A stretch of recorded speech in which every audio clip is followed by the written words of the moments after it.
Now, if our requirements go more than this, again, it's software, but software can be scaled very easily in hardware. We haven't shown these further implementations yet, but currently what we have is the higher capacity in true hardware sections. So this is 2.5 million pixels. And if we go to the AET, we go from 20 million and 40 million pixels to a complete hardware solution, which allows us to put the processing in FPGAs and dedicated products. So if we look at the back of this, it can either come in a single or double processor version. Each one of these LED processors, the AEP processors, has two DisplayPort 1.2 inputs. So that's 3840 by 2160, 3840 by 2160. And that it does the processing and sends it out as true Ethernet data over those 4 SFP ports. And these SFP ports are 10 gigabits per second SFPs, and they're standard FSPs that you can just buy from the fiber store.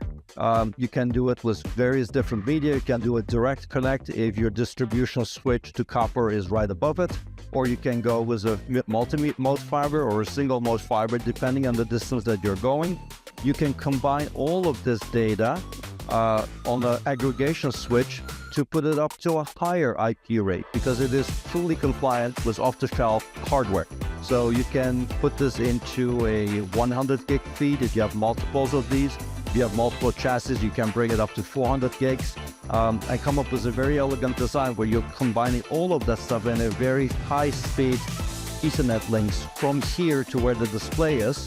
And in the case if you're doing single mode fire, that can be miles away. So this can sit in the equipment room where you have plenty of cooling, redundancy, and stacks of these.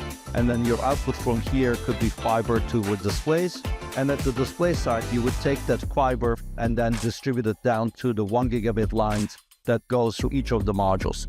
So in this unit, again, if you're putting 2 of these in there, it would be 4 4K inputs in a 2-rack. So this is 4 3840 by 2160 video inputs on 8 SFPs, 80 gigabits per second bandwidth. So it's a very dense processing platform going into 2-rack use.